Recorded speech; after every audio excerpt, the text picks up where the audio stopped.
This week I'm going to talk about using the brush tool inside of Adobe Illustrator, and what I'm looking for you to do is draw an image, and let's look at the example I have here. I am looking for you to draw an image using the Illustrator brush tool that is just a line drawing, kind of like this. I found this invitation, or this invitation from Macy's to go shopping, of course, and they had this nice kind of white line drawing here on this red background in their invitation. I thought it would be a good example of something that you could do in Illustrator as far as a line drawing. So I'm going to talk about the brush options and the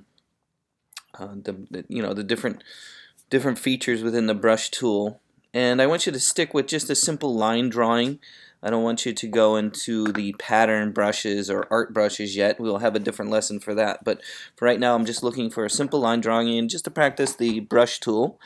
Your theme is going to be a birthday party invitation or a birthday party flyer. So I want you to sort of draw a line drawing with the theme of birthday party. So in doing so, I went and did some research, of course, on Google, and I started looking at some of the birthday party invitations that I saw, and none of them really stood out. I mean, there's a cake here. Balloons are kind of interesting, maybe do a group of balloons using the line. This was quite nice with the cupcake right here. So this is kind of, if you look at this, I'm looking for you to use the brush tool to make something. And again, simple lines. I don't want any fill or anything like that. I'm looking for simple lines, no pattern brushes. Here's a nice cake. Again, no fills though, just simple lines. This one has more simple lines right here. Simple lines like this. And I know it's kind of hard to draw with the mouse or the hockey puck in your hand. Sometimes it was the joke we used to say, is that you're drawing with a hockey puck. I'm looking for you to, and there was another one down here I kind of liked. There was a cupcake. There's some nice balloons. This one's kind of nice cake there too, or maybe some numbers, and a mix of art and numbers maybe. So again, let's get to the program. I want you to just start with a plain document. It could be 8.5 by 11. It doesn't really matter. Again, the brush tool is 1, 2, 3, 4, 5 down on the left side, and there's a paintbrush tool and a blob brush tool. Don't worry about the blob brush tool yet. Just use the plain paintbrush. We'll get to the blob brush tool.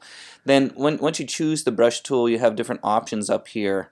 Again, the size is going to be determined by the brush definition right here, and so you have different size brushes here. In addition, there's also, and I'm gonna kind of remove some of these links over here. We don't need them right now. There is a brush pop-up menu somewhere over here. I know there is. What is this? Is it this one? Brushes. There we go. So even on the right side, you have the brushes option over here as well as up here. So the two options. Okay, so you could draw with a plain brush. They also have a calligraphy brush, which has thick and thin lines, which is really good for drawing a simple shape here. And so again, if you want to draw, again, all I'm thinking is think of a birthday party. Here's my candle. If that's a candle there. I know it's hard to draw with your paintbrush or with the mouse. Oh, that's not. Well, that's okay. And then again, this is the one I'm using is called the Calligraphy Brush, which is a thick and thin on either side. And I'm drawing my birthday cake here. There's my cake option here. Not very good yet, but hey, we're learning to practice and draw with our mouse. And of course we have layer cakes, and then maybe some dots on there, sprinkles. Whoa, yeah, my mouse does the same thing like it does in the classroom. We gotta learn how to fix that. I will figure that out so that it doesn't do the crazy that. I know that that's a problem, and I will learn how to turn it off. I know there's a way to turn it off. I just don't remember. So again, I'm looking for a simple drawing like this. So let's look at some of the other brushes you have. You have these. This one's a charcoal brush. If you want to adjust, and again, the brush is using the stroke color when you're drawing. You're drawing with the stroke color. if you want, and you can have, you know, kind of this kind of brush, which looks more like I guess a chalk, or yeah, like a chalk. And then they have a bristle brush, and I've included a video that shows you how to use the bristle brush. You can use that, but I'd rather avoid kind of this too much. I would stick with more of the straight brush. I know I made a video of showing you, there's a video that I'd link up that shows the bristle brush, but if you want to get to other brushes, there's a pop-up menu, and oh, not there. It's in the upper corner. There's a pull-down menu right here. It's really small, hard to see. It's like a little pull-down menu in the upper corner here, and you can go where it says Open Brush Library. And if you can't find it way over here, it's a tiny little thing. You can go under Window, and also go to the very bottom. There says Brush Libraries, all the way down here under Window, and there's a variety of different brushes that you can use. Artistic brushes, avoid those for now. Again, I will go over those. What I'm looking for is more maybe I don't know, grunge brushes, maybe hand-drawn brushes, vector pack. Let's see what that one is.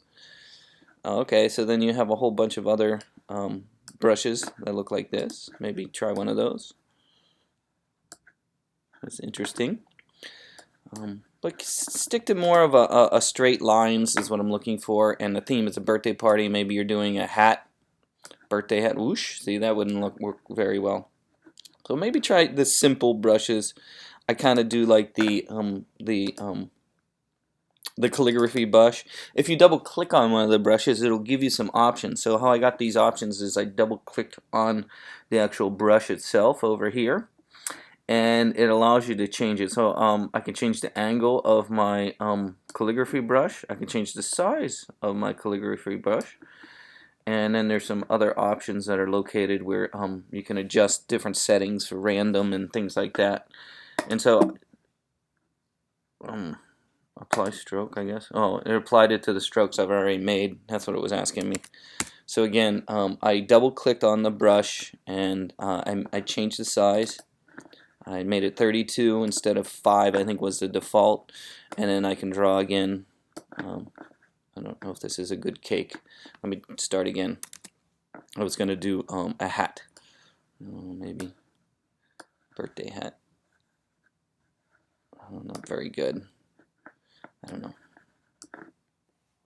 don't know. Work on the brushes, just a simple line drawing. Again, you can do it on black and white, or you can, of course, I could, maybe if you wanted a colored background. There's no real way to change the artboard color that I know. There might be. What I usually do is if I wanted a colored background, I would just make a rectangle that is the same size as the the artboard. Just make a rectangle, and then of course color that. I like the Macy's color with the red and white, so make a red. And remember, Illustrator works in layers, so since I drew the red square after the hat thing I was drawing, it's over top of it. And to move things back and forth, we go under Object, Arrange, Send to Back, and there we go. And then of course, if we make this white, it will look a lot better. If you select them all, holding the Shift key down, I can then go. Remember, the stroke color is the color for the brushes. We'll make that somewhat white. There we go. Hey, that looks kind of cool. So I'm looking for you to think of birthday theme, and then with the birthday theme, I want you to make a simple line drawing practicing the brushes. And make sure you save as a JPEG, a PNG. Let me go over that one more time. If you go under File, Export, you should say Export per PNG, I believe, here in the version that we have in the classroom. This is the latest version. I can say Export as, I think it was Export as? Yeah, and then it says PNG there. And then you can give it. So you want to save 2 of them. One is the Illustrator one, because this is the PNG is the one that you would turn in or send to somebody so they could see it. And then go under File, Save As to save an Illustrator file and a file to a working file. Okay, so make sure you save both.